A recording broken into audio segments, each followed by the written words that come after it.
에베소서 5장 15절부터 17절까지의 말씀, 신약성경 314쪽입니다.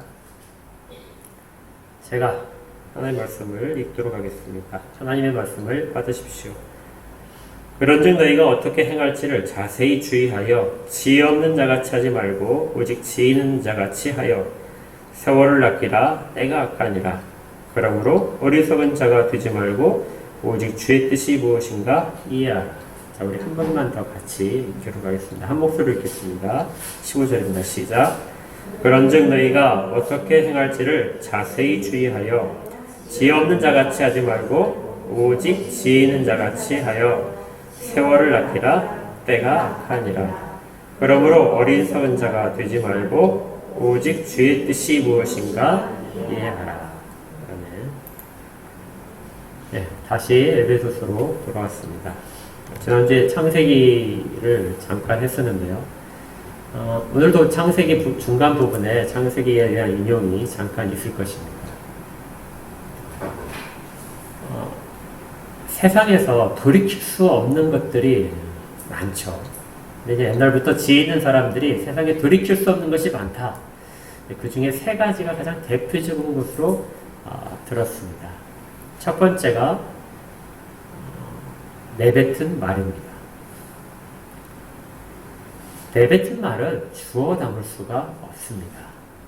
그리고 영원히 남아있게 되죠.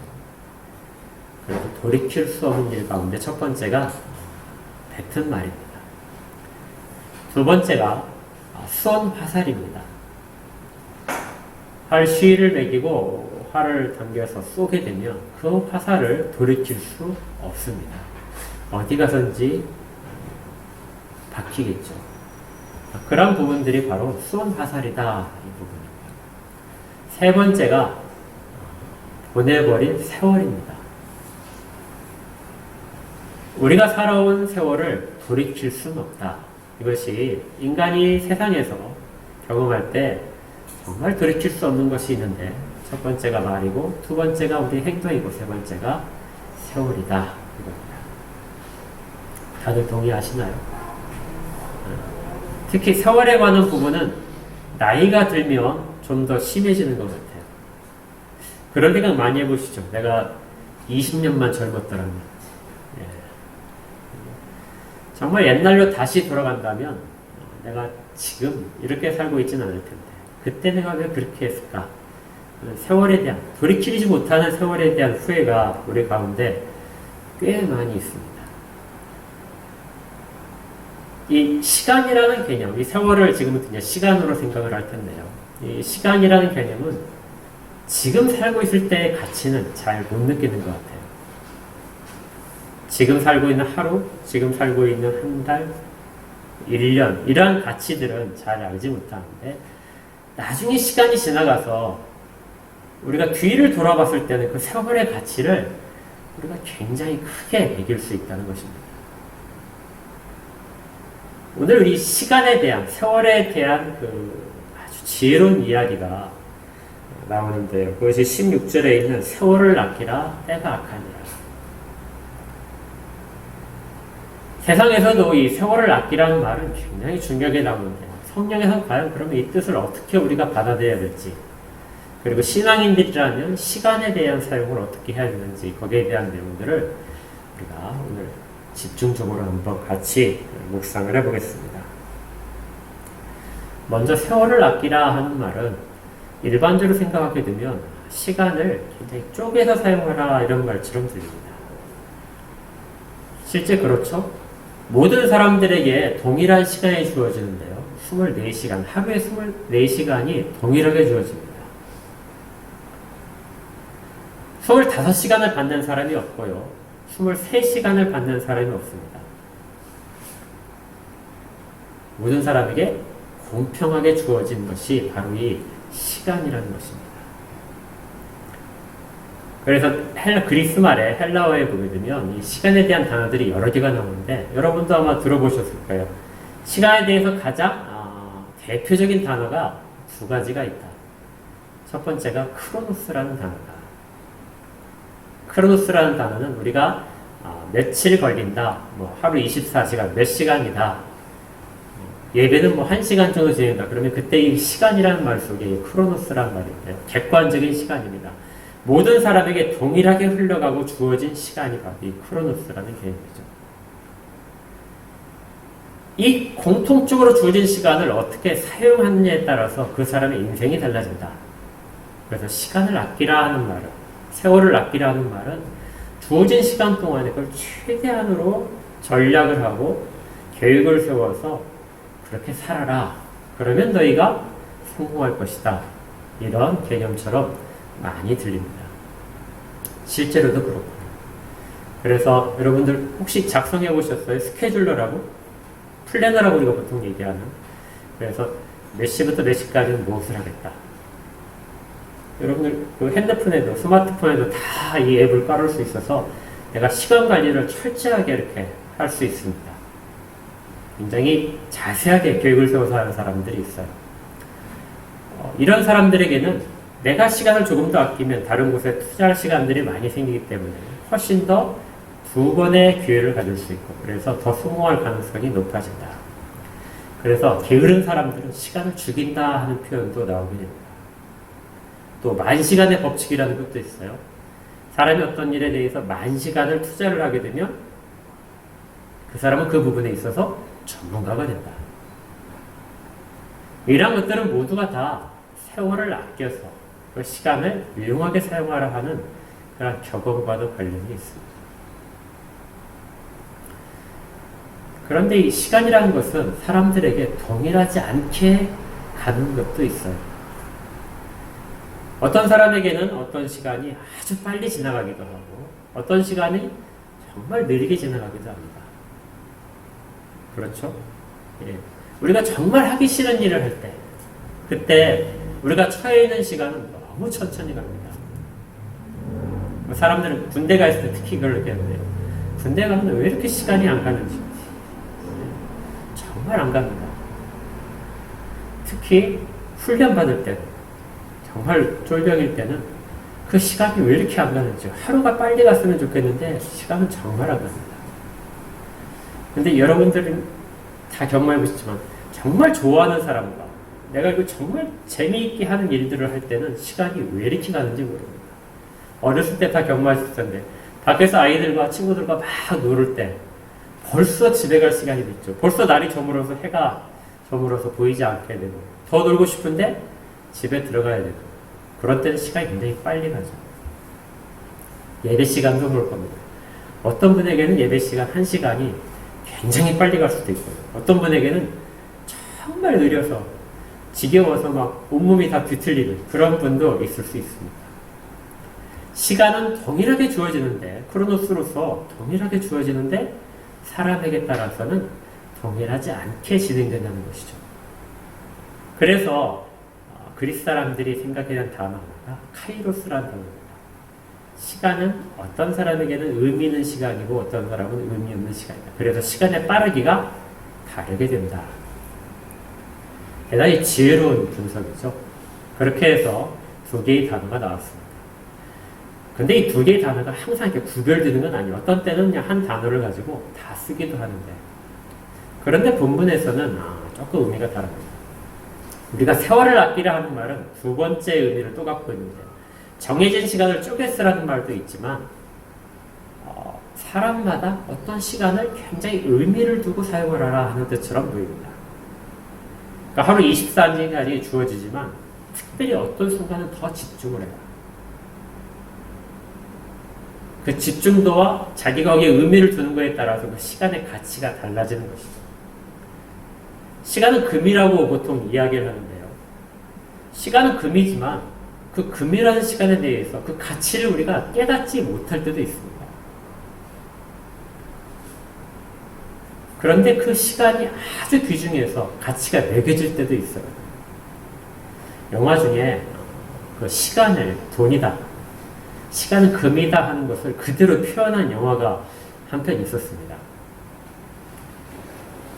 돈 대신에 시간을 화폐 단위 대신에 사용을 하는 거죠.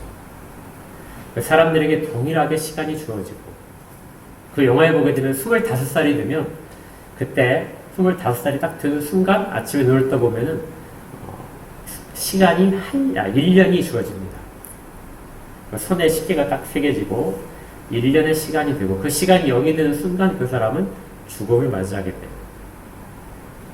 그래서 초 단위까지 시계가 쭉 매겨져 있습니다. 그걸 가지고 예를 들어서 커피를 마시고 싶다. 커피를 마시고 싶으면 가서 자기 손에 있는 시계를 딱 보여주면 그 시계 기계를 딱 대면 커피에 해당하는 그 시간이 그 값에 해당하는 시간이 줄어들고 그것을 이제 그 사람이 가져가는 것입니다. 결국 하루를 벌어 하루 산다는 것은 그 사람이 8시간 정도를 열심히 일하면 시간을 주는데 하루의 시간을 더 주는 거예요. 그게 일당입니다. 모든 것이 다 시간으로 매겨지는 세상이죠. 그래서 시간을 많이 가진 사람이 부자입니다. 시간을 적게 가진 사람은 항상 초조해서 자기가 내일 죽을지 모른다는 시간이 얼마 남지 않을까. 그래서 극단적으로 공포감을 가지고 초조해하고 나중에 포기하는 그런 것들이 영화에 자세하게 기록되어 있는 것이 있었습니다. 시간은 금이다. 어떤 사람에게 이 시간은 매우 소중한 시간이고 어떤 사람은 낭비해도 좋을 만큼 풍성이 있다고 생각하는 시간들이 있는 거죠. 그런 세월을 아끼라는 말이 의미심장하게 들리는 것입니다. 지금은 잘 나오지 않던데 한때는 그 자선 외국에 있는 이제 해외 토픽 중에서 어떤 유명한 사람과 식사를 하는 그러한 것들을 이제 그 사람이 자선 프로그램의 경매에 자기가 이제 내는 겁니다. 예를 들어서 빌 게이츠라는 빌 게이츠가 나랑 식사할 수 있는 한 2시간 정도 식사하고 대화할 수 있는 것에 대한 것을 자선 경매에 내놓으면은 사람들이 거기 경매를 해서 그 사람의 권리를 사는 거죠. 그런데 보통 가격이 10억 단위입니다. 그 사람의 시간 2시간을 내가 같이 지낼 수 있는 것이 10억 단위라고. 나중에 사람들에게 왜 그렇게 돈을 많이 주고 그 시간, 그 사람과 하는 그 시간을 그렇게 살려고 하느냐? 그 사람들은 그것은 그만큼 이상의 가치가 있는 것이다. 오히려 10억도 훨씬 싸다. 동일한 2시간이지만 어떤 사람에게는 값을 매길 수 없을 만큼 귀중한 시간이 어떤 사람은 그냥 흘려보내도 좋은 시간으로 그렇게 되는 것이죠. 세월을 아낀 사람만이 이것을 차지할 수 있습니다. 그래서 세월을 아끼라는 말은 다른 뜻이 있는데요. 우리 성경에서는 세월을 아끼라는 말이 그냥 단순히 시간을 쪼개 쓰거나 그 시간을 귀중하게 여기라 이렇게 되는 것처럼 보이지만 실제 원문에 보게 되면 이 세월을 아끼라는 것은 기회를 잡아라는 뜻입니다. 아끼라는 단어도 정말 주어진 것을 잘게 쪼개서 쓰는 것이 아니라 돈을 주고 사라 하는 의미입니다.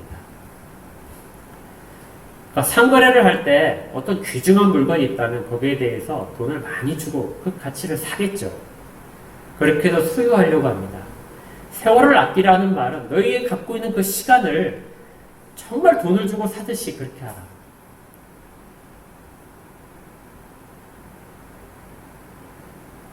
과연 우리가 가진 시간을 돈을 주고 사듯이 그렇게 아끼는 시간이 있을까요? 그렇게 아껴서 사는 정말 그 값어치를 헤아릴 수 없어서 정말 꼭 붙잡고 집중하고 그렇게 사는 시간이 하루에 얼마나 될까요? 내 그 시간을 누군가가 다 가치를 매겨준다면 야 저건 1억의 가치야. 저 사람이 저 시간 1시간은 1억의 가치야. 저 사람이 1시간은 2억의 가치야. 아니면은 저 사람이 1시간은 정말 값어치가 없어. 스스로에게도 평가하고 다른 사람도 그렇게 평가할 수 있는 시간들의 단위가 바로 카이로스라는 단어입니다. 이 단어가 지금 여기에 써 있는 세월이라는 단어예요. 그래서 세월을 아끼라고 하는 것은 그냥 시간을 쪼개라는 것이 아니라 가치를 두라는 것입니다. 정말 무한한 가치가 그 가운데 있는 것을 깨달아라. 우리가 살아온 시절도 이만큼 가치가 있었을까요? 우리가 살아온 시절에 대해서 여러분들이 돈으로 환산해서 매긴다면 그만한 가치가 있었을까요? 10년 전에 그 하루가 그만한 가치가 있었을까요? 어제가 그만한 가치가 있었을까요? 이 돈을 주고 산다는 것, 기회를 잡기 위해서 애쓴다는 것, 이 부분은 이 성경에 하나 더 나옵니다. 골로새서를 잠깐 보실까요? 골로새서 4장 3절을 보시면, 화면을 보시면 나와 있습니다.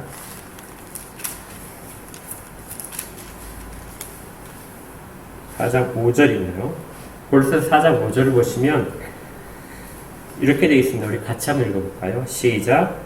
외인에게 대해서는 지혜로 행하여 세월을 아끼라. 여기에 세월을 아끼라는 말이 다시 나오는데요. 제 밑에 보시면 혹시 성경의 밑에 각주에 보게 되면 조그맣게 기록되어 있는 말 중에 뭐라고 되어 있냐면요. 헬라어로는 뭐라고요? 기회를 사라. 이렇게 되어 있습니다. 그러니까 기회라고 하는 그 잠깐의 시간은 무엇보다도 모든 시간보다도 가장 귀중한 시간이라는 것이죠. 그 시간을 잡기 위해서 우리의 모든 것들을 다 바칠 만큼 중요한 가치를 가지고 있느냐. 이것이 시간에 대한 우리의 인식이 되어야 합니다. 세월을 아끼란 말은 보통 세상의 사람들이 생각하는 것처럼 그렇게 시간을 쪼개서 주어진 시간을 잘 활용하라는 말도 되지만 또 너희에게 온 기회, 몇 번의 기회가 안 오겠죠. 너희에게 온 기회를 모든 것들을 바쳐서 돈을 주고 사듯이 그렇게 귀중하게 여겨라는 것입니다. 골로새서 4장에서는 이 세월을 아끼라는 말은 전도할 수 있는 기회를 잡으라 하는 말과 같습니다. 항상 우리가 하나님의 말씀을 전하고 복음을 증거해야 되지만 어떤 경우에는 그 사람이 꼭 복음이 증거되어야 될 때가 있다는 것이죠.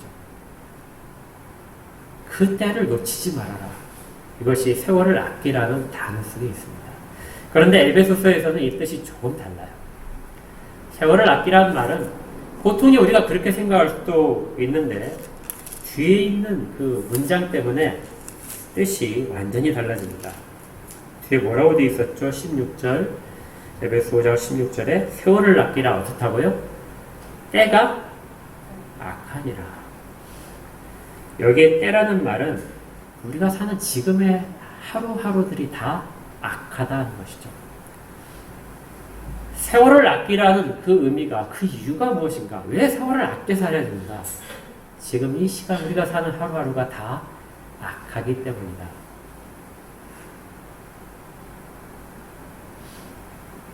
무엇이 악할까요? 왜 우리가 사는 하루하루가 다 이 시대가 악할까요? 성경에서 악하다는 것은 윤리적인 범죄함이 많은 것도 그렇지만 하나님으로부터 멀어지게 하는 것이기 때문에 악합니다. 지금 이 시대는 우리로 하여금 하나님 없이도 무슨 일들을 할 수 있도록 계속해서 환경들을 조정해 줍니다. 그리고 핑계거리를 만들어주게 되죠. 내가 이 일을 하기 위해서, 직장에 나가기 위해서 주 앞에 나오지 않아도 되는 시간이 얼마든지 있을 수 있습니다. 그래서 그 날들이 악한 것이죠. 볼테르가 이런 말을 했다고 그래요. 사람들이 돈을 빌려달라고 하면 사람들은 돈을 빌려주기 전에 심각한 고민을 한다. 돈을 빌려달 때 쉽게 그냥 얼마든지 갖다 써 이렇게 하는 사람은 없다는 것이죠. 심각하게 고민을 하고 대부분이 다 거절을 하게 된다. 그런데 당신의 시간을 나한테 다오. 빌려달라는 것도 아니고 시간을 나한테 다오. 이렇게 얘기할 때는 사람들이 전혀 고민을 하지 않고 그 시간을 다 내어준다. 시간을 달라는 말은 다른 사람의 시간을 허비하게 하는 그런 행위를 말합니다. 그래서 볼테르가 설명하기를 누군가 나에게 놀러가자 이렇게 이야기할 때 그때는 사람들이 별로 고심하지 않는 것이죠. 얼마든지 자기 시간을 내줄 수 있다. 하나님에 대한 일로 적용을 하게 되면 하나님께 드려야 될 시간, 하나님께 집중해야 될 시간이 있는데 그 시간에 누군가가 놀러가자, 누군가 무엇을 하자 이렇게 했을 때 그 시간을 하나님께 드린 시간을 빼서 다른 사람에게 주어버리는 그러한 일을 하는 것이 바로 때가 악한 것입니다.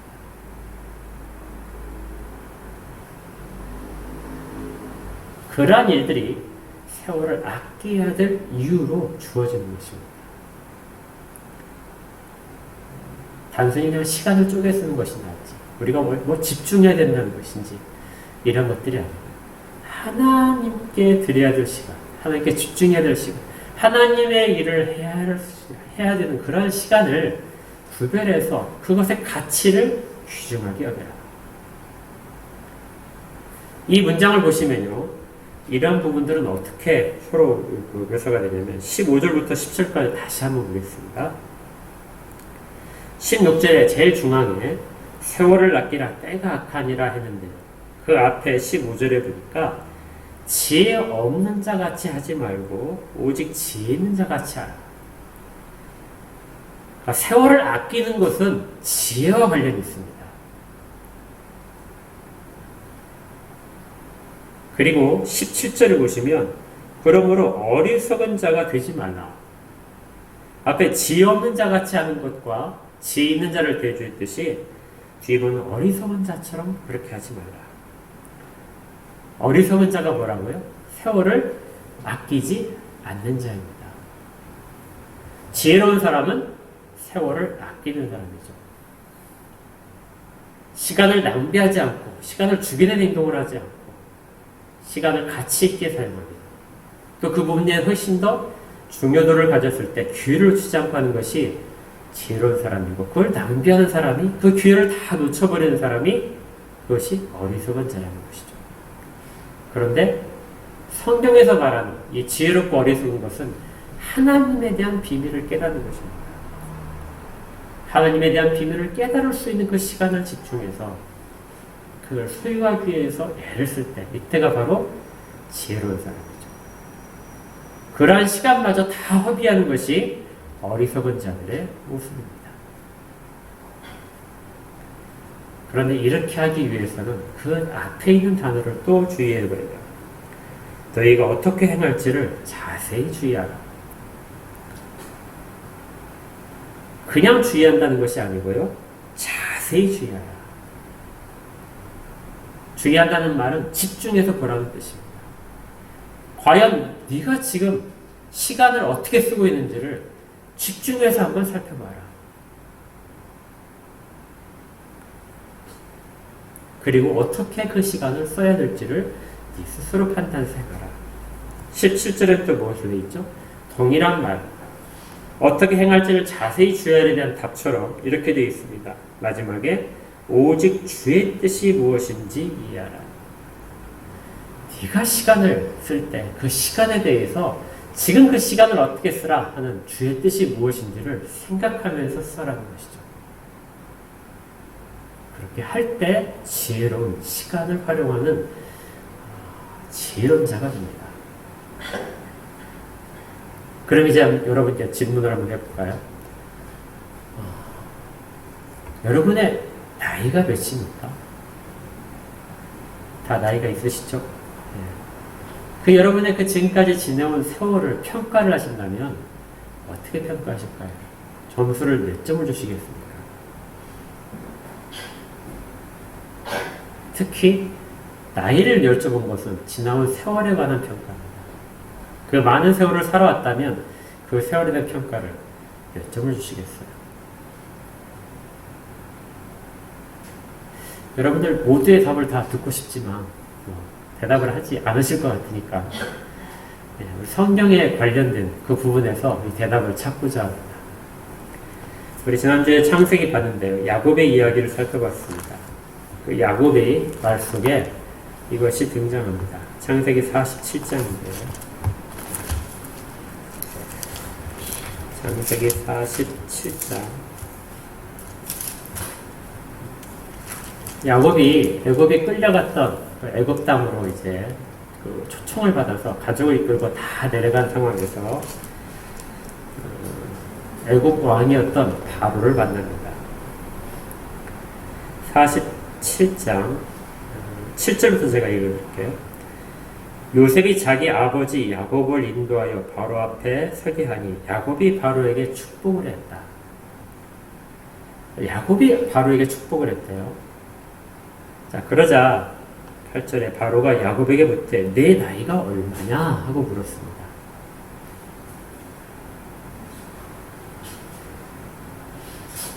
자, 그러자 9절에 야곱이 바로에게 아뢰되 내 나그네 길의 세월이 130년이니이다.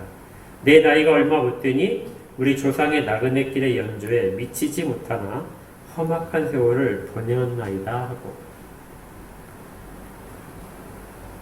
바로가 야곱에게 네 나이가 몇이냐 하고 얼마냐고 물어봤는데, 그러자 야곱의 대답이 130년인데 내가 참 험난하게 살았습니다 하고 대답했습니다. 이 대화가 조금 이상하죠. 예. 왜 갑자기 나이를 물었을까요?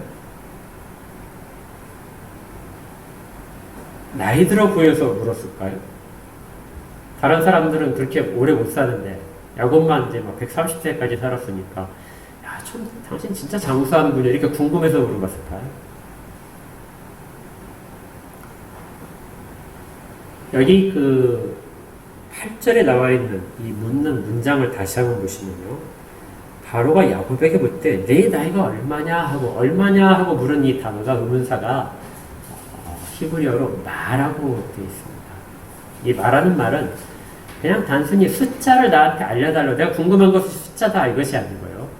얼마냐는 말은 평가를 말합니다. 당신의 살아온 세월에 대해서 스스로 어떻게 생각하느냐 하는 질문이에요. 지금은 이제 우리가 이렇게 이런 어법들이 우리에게 익숙하지 않은데, 이 고대 그리스나 아니면 유대인들에게나 구약 시대의 이런 질문들은 사실은 질문 하나가 많은 의미를 갖고 있습니다. 예를 들어서 너의 이름이 무엇이냐 하고 묻는 장면들이 많죠.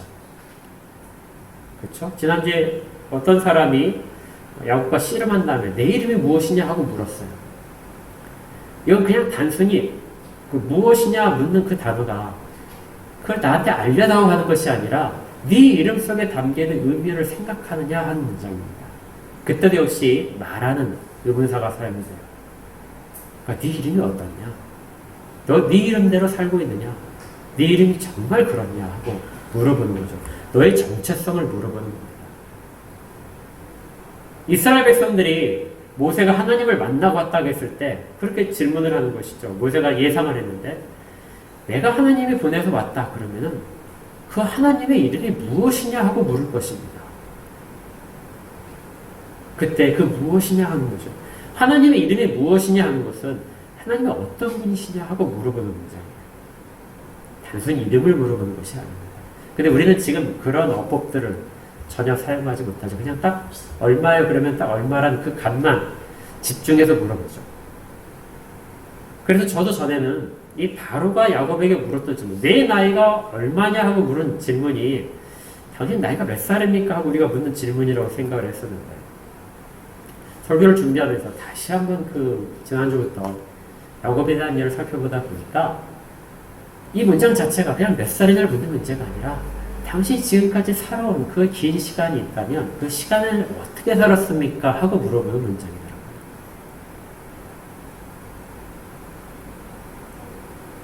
자, 거기에 대해서 야곱이 대답했습니다. 내 나그네 길의 인생길이 세월이 130년인데 내 나이가 실제로 얼마 안 된다. 내 조상들이 살아온 시대를 보면 그렇게 길지 않다. 그런데 험악한 세월을 보냈다. 전에 제가 이 문장을 읽을 때는 험악하다는 말이 참 힘든 세상을 보냈다.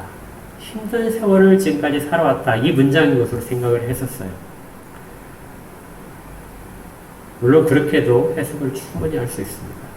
그런데 원어상으로 이렇게 보게 되니까 이 단어 자체가 악하다는 단어예요. 그러니까 험악하다는 것은 내가 힘들게 살았다는 것이 아니라 그 세월 자체가 악했습니다.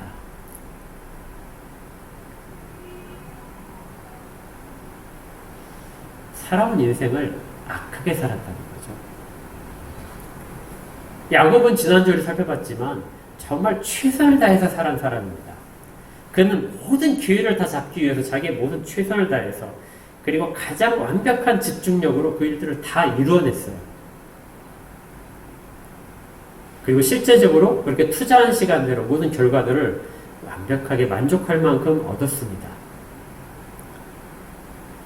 그런데 야곱이 지금 130년이 지나서 자기의 인생을 쭉 돌아보니까 매 순간순간들이 다 어땠냐면요. 내가 악했습니다 하고 고백하는 거예요. 내가 악했습니다. 악하지 않을 때도 있었겠죠. 그런데 그가 자기 조상들과 비교했을 때 보니까 나는 참으로 악한 사람이었습니다. 이것이 야곱이 지금 바로 앞에서 말하는 자기 인생에 대한 평가입니다. 왜 악했을까요? 그는 그렇게 최선을 다해서 열심히 살았는데, 그리고 남보다 훨씬 더 많은 것을 다 이루어냈는데, 모든 사람과 싸워서 이겼는데, 그런데 그는 하나님의 뜻을 따르지 않았었습니다. 자기가 원하는 것을 사기를 통해서, 다른 사람을 속임을 통해서, 다른 사람을 이용함으로써 그렇게 자기의 것들을 다 성취한 데만 집중을 했지. 하나님의 뜻이 무엇인지에 대해서, 하나님이 자기를 어떻게 이끌으시는지에 대해서 깊이 생각하지 못했던 것이죠. 자기가 다 해왔다고 생각을 했습니다. 그렇게 살았던 시절이 야곱이 이제 하나님에 대해서 깊이 알게 되니까 내 시절이, 그 이전 시절이 다 악했습니다 하고 평가를 내리는 것이죠. 사실 우리 주변의 모든 것들은 이렇게 하나님 없이 살도록 우리를 이끌어갑니다. 그리고 그 가운데 승리를 해야만이 지혜로운 자라고 이야기합니다. 그런데 하나님 안에 들어오게 되면 그 모든 것들이 다 악하다는 것을 깨닫게 되죠. 내가 악하니라. 그래서 세월을 아끼라는 말은 하나님의 뜻 가운데서 한 시간 한 시간, 매 시간을 살아가도록 그렇게 최선을 다하라는 것입니다. 그렇게 하지 않았다면 모든 시간들은 다, 우리가 살아온 세월들은 악하다고 스스로 돌아볼 수밖에 없게 되는 것이죠. 그래서 우리가 주 앞에 설 때, 지금 야곱이 바로 앞에 서서 자기 인생을 얘기할 때 내가 참 험악하게 살았습니다, 악하게 살았습니다 하고 말하듯이 나중에 주 앞에 서는 모든 사람들이 그 시간을 보게 되면 나는 참 악하게 살았습니다. 그런데 거기에 그치지 않죠. 나는 참 악하게 살았는데 하나님은 그 악한 자를, 이 악한 나를 한 번도 그렇게 떠나지 않고 늘 함께 하셨습니다. 이것이 믿는 자들의 주 앞에 서는 고백이자 찬양입니다.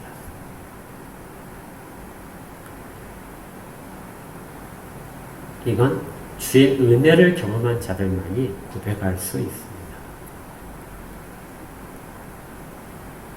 주를 모르는 자들은 이 문장에 대한 의미를 전혀 알지 못하게 되는 것이죠. 제가 야곱의 경우를 들어서 지금 첫 번째 드렸던 질문에, 앞서 드렸던 질문에 내 나이가 몇이냐? 네가 살아온 세월을 평가할 때 과연 어떻게 평가할 수 있겠느냐? 몇 점을 줄 수 있겠느냐? 그 평가 기준은 내가 주의 뜻을 따라서 얼마를 살았는지 거기에 따라서 매길 수 있습니다.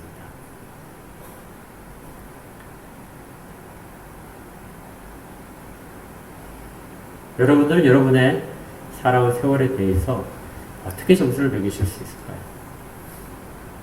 단순히 내가 험악한 세월을 살았다, 정말 힘든 인생길을 걸어왔다, 이런 표현으로 그치지 않고 내가 정말 하나님 없이 살았던 그 시간이 너무나 많았다, 내가 주의 은혜를 보고도 그 은혜를 기억하지 못하고 다시 세상길로 가서 그 일들을 선택한 것들이 너무나 많았다, 그 시간들이 너무나 내가 지금 볼 때는 안타깝고 악했던 순간들이다.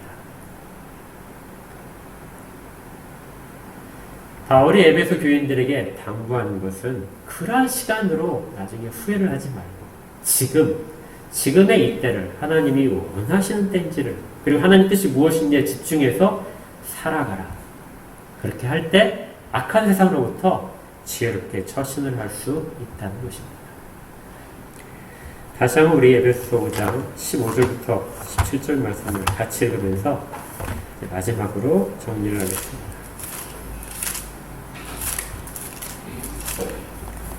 우리 한번 같이 읽어볼까요? 5장 15절부터 17절 시작. 그런즉 너희가 어떻게 행할지를 자세히 주의하여 지혜 없는 자같이 하지 말고 오직 지혜 있는 자같이 하여 세월을 아끼라. 때가 악하니라. 그러므로 어리석은 자가 되지 말고 오직 주의 뜻이 무엇인가 이해하라. 우리에게도 이런 은혜가 있기를 소원합니다. 주어진 시간을 최대한 아껴서 사용하십시오. 관리를 잘 하시고 또 기회가 올 때 그 기회를 놓치지 않도록 늘 조심하십시오. 그리고 무엇보다도 더 중요한 것은 하나님의 뜻이 무엇인가, 지금 그 시간을 살아갈 수 있도록 그 시간에 내가 무엇을 해야 될지에 대한 하나님의 뜻을 기억하라. 자기의 시간을 믿지 않는 자들이 달라고 할 때 함부로 내어주지 마십시오. 때가 악하므로 우리는 세월을 아끼며 살아야 합니다. 이런 지혜가 우리 모두에게 있기를 주의 이름으로 축복합니다. 기도하겠습니다. 하나님, 감사합니다. 무한정 주어지는 것 같고 저희의 소유라고 생각해서 마음껏 써도 되는 것처럼 생각하는 그 시간들이 사실 하나님이 저희에게 주어주신 귀중한 재료라는 자산이라는 것을 다시금 깨닫게 하심을 감사드립니다. 이 주어주신 모든 은혜들을 잘 활용할 수 있도록 지혜를 주시옵소서. 우리의 시간들을 악한 때를 가진 이 세상 가운데 메어주지 않도록 하시고 세월을 아껴서 주의 백성으로서의 삶의 자세들이 늘 새롭게 되도록 인도하여 주시옵소서. 매 순간순간이 하나님의 뜻을 구하고 하나님의 뜻에 순종하여 가는 시간이 될 수 있도록 복을 허락하여 주시옵소서. 예수 그리스도 이름으로 축복하며 기도합니다. 아멘.